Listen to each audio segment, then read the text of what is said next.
नमस्कार दोस्तों। डेट है आज की 21 अगस्त 2021 और स्वागत है आपका एडिटोरियल डिस्कशन में। आज 3 इश्यूज हम डिस्कस करेंगे। सबसे पहला आर्टिकल हम डिस्कस करेंगे एंटी कन्वर्जन लॉ से संबंधित और अभी गुजरात हाईकोर्ट की जो जजमेंट आई है वो क्या है। दूसरा आर्टिकल हम डिस्कस करेंगे इंडिया यूएसए ट्रेड रिलेशंस। इसी से संबंधित आपको क्वेश्चन भी अटेम्प्ट करना है। Discuss the issues of friction in India's USA trade relations. India US trade relations में कौन कौन से इश्यूज ऑफ फ्रिक्शन हैं उनको डिस्कस कीजिए और क्या अप्रोच होनी चाहिए उन इश्यूज को एड्रेस करने के लिए। 250 वर्ड्स में आपको इस क्वेश्चन का आंसर देना है। उसके बाद तीसरा जो आर्टिकल है वो है अफगानिस्तान में तालिबान के सत्ता में आने के बाद रीजनल जियो पॉलिटिक्स का क्या फ्यूचर होगा। देखो, पहली तो बात, अफगानिस्तान अब बहुत ज़्यादा डिस्कस हो चुका है। ज़्यादा से ज़्यादा एक क्वेश्चन आएगा अफगानिस्तान पर, इससे ज़्यादा नहीं। तो इससे अच्छा दूसरे इश्यूज को हम तवज्जो दें तो ज़्यादा बेहतर है। बट इस आर्टिकल में अफगानिस्तान का जिक्र कम है, रीजनल जियो पॉलिटिक्स का जिक्र ज़्यादा है। तो बस जो 3-4-5 पॉइंट्स निकलेंगे उनको हम अलग से एक्सट्रैक्ट करके डिस्कस करेंगे और आगे से अफगानिस्तान का आर्टिकल तो कुछ समय के लिए नहीं डिस्कस करेंगे, क्योंकि एक क्वेश्चन के लिए ज़्यादा आर्टिकल्स डिस्कस करना उचित नहीं है बिल्कुल भी। अब अफगानिस्तान में कुछ कुछ होने भी वाला है, जैसे वहाँ पे एक पंजशीर वैली है। अहमद मसूद जो पहले एक्टिव थे उनके बेटे जो हैं और अमरुल्ला सलेह जो इनके वाइस प्रेसिडेंट हैं, कुछ दूसरे वारलोड्स भी मिलके तालिबान के अगेंस्ट रेसिस्टेंस पैदा करने की कोशिश करेंगे। बट अब एग्जाम पर्सपेक्टिव से ये मिनट बाय मिनट डिटेल्स की हाँ वो रेसिस्टेंस कहाँ तक पहुँचा, क्या हो सकता है, वो इंपॉर्टेंट नहीं है एग्जाम के लिए बिल्कुल भी। तो आज जो ये आर्टिकल है यूँ समझ लीजिए हमारा लास्ट होगा। इसके बाद हम कुछ समय के लिए अफगानिस्तान का आर्टिकल तो नहीं डिस्कस करने वाले हैं। चलिए डिस्कशन स्टार्ट करते हैं। First important article anti conversion laws से संबंधित हैं। आप जीएस पेपर 2 के इस टॉपिक से और जीएस पेपर 1 में जो सेकुलरिज्म टॉपिक है उससे भी इस आर्टिकल को रिलेट किया जा सकता है। देखो, एक धर्म से दूसरे धर्म में कन्वर्ट करना ये हमारे देश में हमेशा से एक बहुत ही ज़्यादा कंट्रोवर्शियल इशू रहा है। इस प्रकार से जो कन्वर्जन होता है एक धर्म से दूसरे धर्म में, इंटरफेथ कन्वर्जन, इसे रोकने के लिए विभिन्न स्टेट्स ने अपने अपने कानून भी बनाए हुए हैं। लेकिन ये जो कानून हैं वो उस कन्वर्जन को रोकते हैं जो कन्वर्जन धोखे से हुआ है, यानी फोर्स से हुआ है, धोखाधड़ी से हुआ है, फ्रॉडुलेंट मीन से हुआ है, या फिर लालच देके हुआ है, एल्योरमेंट से हुआ है। इस प्रकार से अगर एक पर्सन एक धर्म से दूसरे धर्म में जाता है तो उसे रोकने का प्रयास किया है विभिन्न स्टेट्स ने एंटी कन्वर्जन लॉज बना के। लेकिन देखो, पिछले कुछ महीनों में कुछ स्टेट्स ऐसे हैं जैसे गुजरात, मध्य प्रदेश, यूपी, हिमाचल प्रदेश, ये वो राज्य हैं जिन्होंने एंटी कन्वर्जन लॉज में अमेंडमेंट की है। क्या अमेंडमेंट की है? अगर देखो, मैरिज करके भी कोई एक धर्म से दूसरे धर्म में कन्वर्ट होता है तो उसके खिलाफ भी पनिशमेंट का प्रोविजन किया गया है इन एंटी कन्वर्जन लॉज में। क्योंकि बहुत से लोग ऐसे हैं जिन्होंने आरोप लगाया कि कई बार मैरिज का सहारा भी लिया जाता है कन्वर्जन के लिए। तो इंटरफेथ जो मैरिज होती है उसको भी इनडायरेक्टली पिनलाइज किया गया इन स्टेट्स के द्वारा अपने एंटी कन्वर्जन लॉज को अमेंड करके।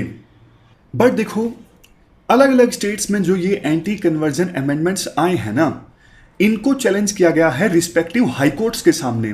फॉर एग्जांपल, गुजरात में ये जो एंटी कन्वर्जन अमेंडमेंट है जो इंटर रिलीजियस मैरिज को पिनलाइज करता है और आरोप लगाता है कि ये जो इंटर रिलीजियस मैरिज होती है ये कन्वर्जन के लिए होती है। तो इस नए अमेंडमेंट को चैलेंज किया गया गुजरात हाईकोर्ट के सामने और गुजरात हाईकोर्ट का अब एक इंपॉर्टेंट वर्डिक्ट आया है, इंटरिम ऑर्डर आया है इस इशू पर।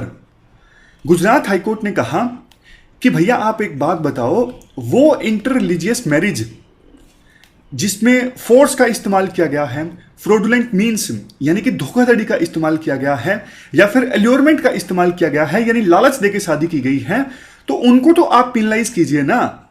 लेकिन वो इंटर रिलीजियस मैरिजेज जिसमें दुल्हा दुल्हन अलग अलग धर्मों से हैं, कोई भी ऐसे मीन्स का इस्तेमाल नहीं किया गया है, प्योर प्यार है। मतलब उन्होंने रजामंदी के साथ आपस में शादी की है, ना तो फोर्स का इस्तेमाल है, ना ही फ्रॉडुलेंट मीन्स का इस्तेमाल है, ना ही लालच का इस्तेमाल है, तो आप ऐसी इंटररिलीजियस मैरिजेस को क्यों पेनलाइज कर रहे हो, ऐसा गुजरात हाईकोर्ट ने कहा। मतलब देखो ये है, गुजरात हाईकोर्ट ने Gujarat freedom of religious amendment act 2021 के कुछ प्रोविजंस पर स्टे लगा दिया। इस एक्ट के वो प्रोविजंस जो इंटररिलीजियस मैरिज से कन्वर्जन जो होता है उसको पेनलाइज करते हैं, ऐसे प्रोविजंस पर स्टे लगा दिया गया है गुजरात हाईकोर्ट के द्वारा। गुजरात हाईकोर्ट ने अपने ऑर्डर में कहा कि गुजरात एक्ट का ये जो सेक्शन 3 है ना, इसको सीधा सीधा आप पढ़ोगे तो सीधा सीधा पढ़ने से ही पता लग जाता है कि मैरिज से कोई भी कन्वर्जन होता है उस पर रोक लगा दी गई है इस सेक्शन के तहत, सेक्शन 3 के तहत। जबकि देखो इंटररिलीजियस मैरिज के दौरान कन्वर्जन पर तभी रोक लगनी चाहिए जब उसमें फोर्स, एल्योरमेंट और फ्रॉडुलेंट मीन्स का इस्तेमाल हो। अगर ये चीज़ें नहीं यूज हुई हैं तो फिर इंटररिलीजियस मैरिज के दौरान कन्वर्जन हुई है वो गलत नहीं है। अब देखो इसमें आर्टिकल अपना व्यू पॉइंट देता है राइटर बोलते हैं सुप्रीम कोर्ट ने ये काफ़ी बार क्लैरिफाई किया है कि ये अनकॉन्स्टिट्यूशनल है अगर स्टेट किसी की प्राइवेट लाइफ में घुसता है। तो इन अमेंडमेंट्स के तहत, इन अमेंडमेंट्स के थ्रू विभिन्न जो स्टेट गवर्नमेंट्स हैं सिटीजन्स की प्राइवेट लाइफ में घुस रही हैं, ये गलत है, ये आर्टिकल 21 के अगेंस्ट है। ये जो मैरिज की सहायता से कन्वर्जन जो होती है जिसमें कोई गलत तरीका नहीं है, इस पर बैन लगाना, इसको पेनलाइज करना, ये राइट टू रिलीजन के भी अगेंस्ट है। सुप्रीम कोर्ट ने सफीन जहां वर्सेस अशोकन केस में साफ तौर पे कहा था किसी भी पर्सन को अपनी चॉइस के पर्सन से शादी करने का पूरा अधिकार है, ये आर्टिकल 21 के अंतर्गत आता है। बट वेरियस स्टेट गवर्नमेंट्स ने एंटी कन्वर्जन लॉज में जो अमेंडमेंट्स करी, ये देखो इनडायरेक्टली इंटरफेथ मैरिजेस को रोकती हैं। और अगर वर और वधू दोनों अलग अलग रिलीजन से संबंध रखते हैं तो फिर उनकी हरासमेंट हो सकती है पुलिस के द्वारा। ऐसे प्रोविजंस भी ऐड किए गए हैं। अभी गुजरात हाईकोर्ट का जो ये फैसला आया है ये इंटरिम फैसला है। गुजरात सरकार का ये जो कानून है इस पर तो अभी सुनवाई होना बाकी है, लेकिन कुछ प्रोविजंस पर अभी स्टे लगाया गया है ताकि जो इंटर रिलीजियस मैरिजेस हुई हैं उन कपल्स को हरास ना किया जा सके पुलिस के द्वारा। उसे रोकने के लिए फिलहाल गुजरात हाईकोर्ट ने इंटरिम ऑर्डर दिया है। इंडियन एक्सप्रेस का जो आर्टिकल है उसमें बात बोली जाती है कि देखो ये गुजरात हाईकोर्ट का एक बहुत अच्छा फैसला है। इवन विभिन्न जो सेकुलर लोग थे वो यही उम्मीद कर रहे थे, क्योंकि सुप्रीम कोर्ट के इस मामले में काफ़ी सारे वर्डिक्ट्स हैं, तो वेरियस स्टेट गवर्नमेंट्स के जो ये अमेंडमेंट हैं ये कोर्ट के सामने टिक नहीं पाएंगे, और वही हुआ है। बट देखो बहुत बार ऐसा होता है, जुडिशरी तो अपना वर्डिक्ट दे देती है, लेकिन वो जो वर्डिक्ट है वो ग्राउंड तक नहीं पहुंच पाता है। जैसे सेक्शन 66 आईटी एक्ट, अभी भी लोकल लेवल पे कुछ पुलिस ऑफिसर्स के द्वारा इस सेक्शन के तहत केस दर्ज कर लिया जाता है, जबकि सुप्रीम कोर्ट के द्वारा सेक्शन 66A आईटी एक्ट को पूरी तरह से स्ट्राइक डाउन कर दिया गया है। तो उम्मीद ये की जाती है कि गुजरात हाईकोर्ट का ये जो वर्डिक्ट आया है, अलग अलग रिस्पेक्टिव हाईकोर्ट्स भी सिमिलर वर्डिक्ट दे सकती हैं। बट देखो जुडिशरी के ये वर्डिक्ट्स लोकल लेवल पे ऑफिसर्स तक पहुंचने चाहिए। ऐसा नहीं कि जुडिशरी के वर्डिक्ट के बावजूद लोकल लेवल पे ऑफिसर्स को पता ना हो, वो अनअवेयर हों कि जुडिशरी ने प्रोविजंस को स्ट्राइक डाउन कर दिया है और वो इंटर रिलीजियस शादी करने वाले कपल्स को हरास करते रहें। ऐसा नहीं होना चाहिए। तो ये हमने पूरा इशू डिस्कस किया एंटी कन्वर्जन लॉ से संबंधित। चलते हैं आगे। Next important article India US से ट्रेड रिलेशंस के बारे में है। आप जीएस पेपर 2 के इस टॉपिक से आर्टिकल को रिलेट कर सकते हो। आप एक बार इस लिस्ट पर नज़र डालिए। ये इंडिया के ट्रेडिंग पार्टनर्स की लिस्ट है, मतलब कौन से देश के साथ में इंडिया का कितना ट्रेड होता है, वो ब्यूरा आंकड़े इस स्लाइड में दिए हुए हैं। यूएस के साथ हमारा टोटल ट्रेड होता है $92 बिलियन से, और अच्छी बात है ट्रेड सरप्लस है इंडिया की साइड से।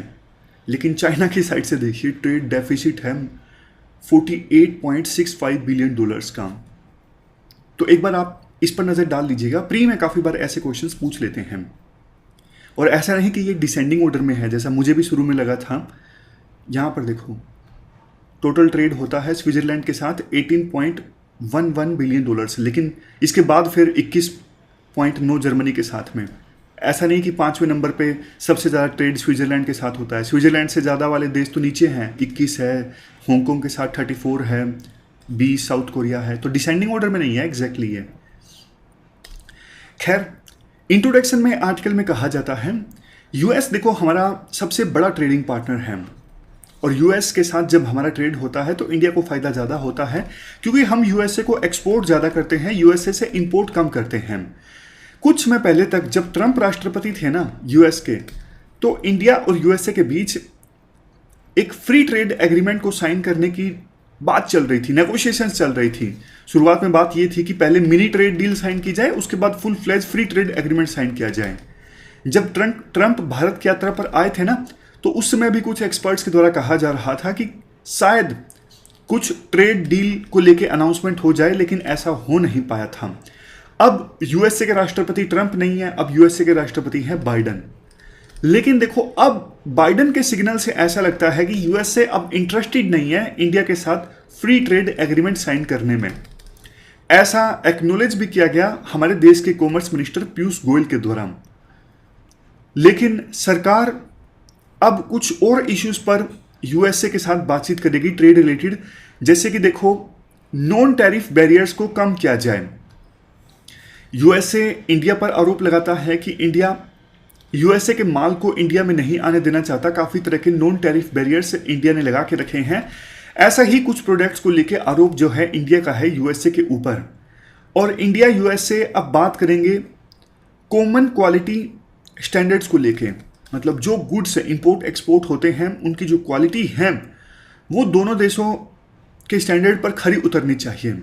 जब देखो बैरक ओबामा यूएसए के राष्ट्रपति थे और उस समय बाइडन यूएसए के उपराष्ट्रपति थे, उस दौरान इंडिया और यूएसए के बीच ये डिसाइड हुआ था कि जल्द ही दोनों देशों के बीच ट्रेड जो है उसको 500 बिलियन डॉलर्स तक ले जाया जाए। लेकिन अभी तक ऐसा पॉसिबल नहीं हो सका है। कैसे इस टारगेट को अचीव किया जाएगा वो भी अभी क्लियर नहीं है, क्योंकि दोनों देशों के बीच ट्रेड इश्यूज काफ़ी ज़्यादा हैं।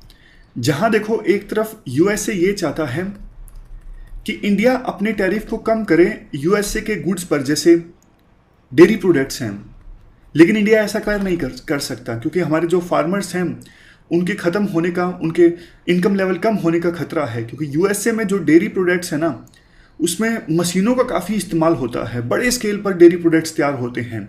लेकिन हमारे देश में जो डेयरी फार्मर्स हैं वो अनऑर्गेनाइज्ड हैं, वो कम स्केल पर काम करते हैं। तो हमारे जो डेयरी सेक्टर है ना लोकल, वो अमेरिका के डेयरी सेक्टर का मुकाबला नहीं कर पाएगा अगर इंडिया यूएसए से इंपोर्ट होने वाले डेयरी प्रोडक्ट्स पर टैरिफ को अगर कम कर देता है।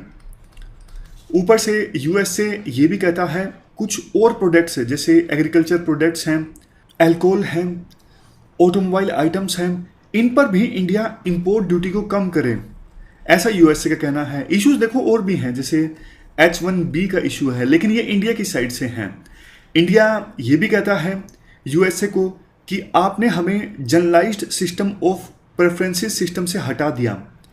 जब देखो इंडिया इस जीएसपी सिस्टम में आता था ना, इस सिस्टम में इंडिया को जब डेवलपिंग कंट्री का टैग था, तो फिर इंडिया अपने माल को, कुछ प्रोडक्ट्स को यूएसए में भेज सकता था, या तो कम टैरिफ पर या फिर बिल्कुल ही टैरिफ नहीं लगता था। तो इस जीएसपी सिस्टम से इंडिया को फायदा हो रहा था, लेकिन यूएसए ने इंडिया को इस सिस्टम से हटा दिया जब ट्रंप राष्ट्रपति थे 2019 में। तो इंडिया की ये मांग है यूएसए के, हम इंडिया को फिर से आप इस सिस्टम में शामिल करो, जीएसपी में।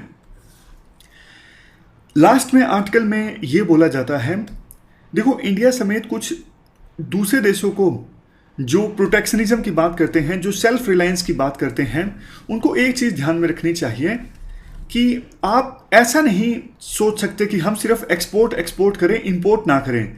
बाकी चीज़ों के लिए, जो इंपोर्ट वाली आइटम्स हैं उनके लिए तो आप आत्मनिर्भर हो जाएं, यानी सेल्फ रिलायंट हो जाएं, और आप एक्सपोर्ट के लिए दूसरे देशों से बोलते रहें कि भैया आप अपनी मार्केट को थोड़ा ठीक करो, हम एक्सपोर्ट करना चाहते हैं। ऐसा हो नहीं सकता ना।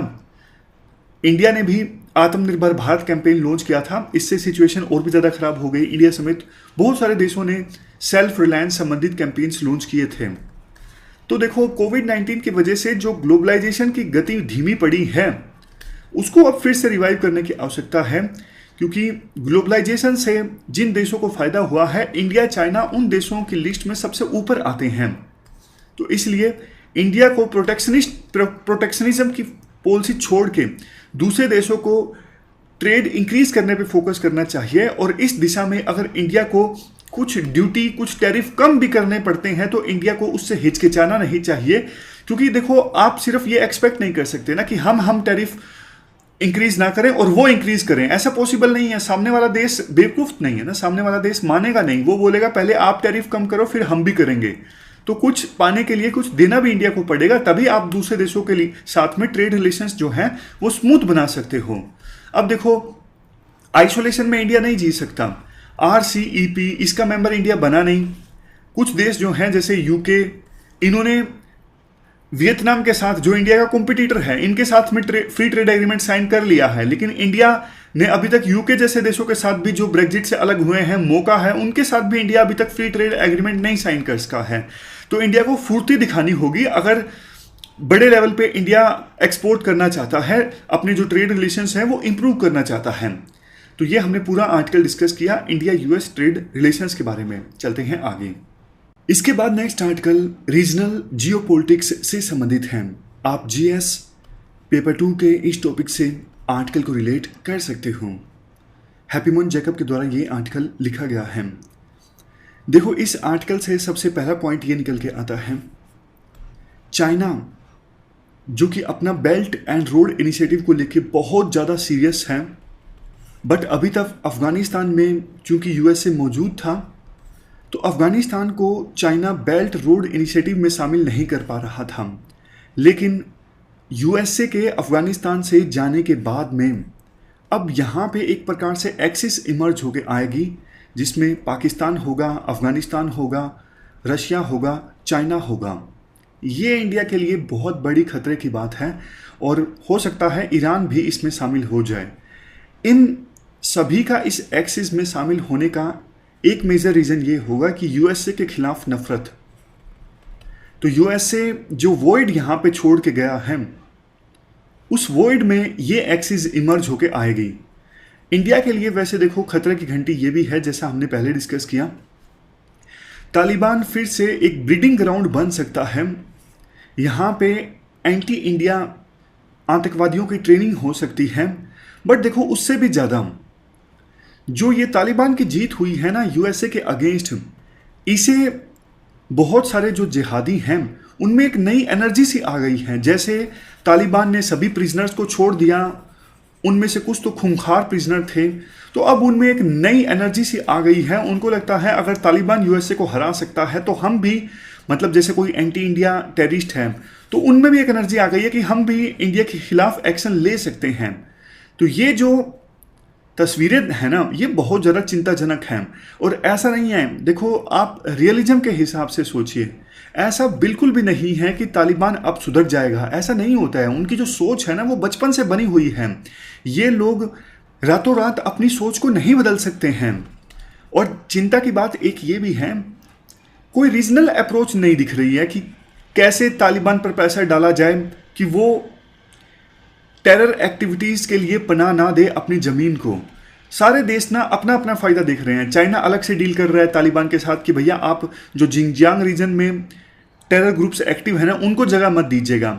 रशिया अलग से डील कर रहे हैं तालिबान के साथ में कि आप ऐसा कुछ मत कीजिएगा जिससे Uzbekistan, Tajikistan, in central Asian countries में इंस्टेबिलिटी आ जाए, यहाँ पर आतंकवाद पनपे। पाकिस्तान तो आपको पता ही है, पाकिस्तान तो बहुत खुश हैं इन दिनों। उनको लगता है कि अब अफगानिस्तान में तालिबान का रूल आएगा और बहुत सारे जो रूलर्स होंगे जिनका अफगानिस्तान को रूल करने में रोल होगा, उन पर पाकिस्तान का होल्ड होगा। ISI के इशारे पर वो काम कर सकते हैं। इसको लेके पाकिस्तान काफ़ी खुश हैं। ईरान भी बस इसी में खुश है कि अफगानिस्तान की धरती पर कुछ ऐसा ना हो जिससे ईरान के इंटरेस्ट हार्म हो। इससे ज़्यादा ईरान कुछ नहीं चाहता।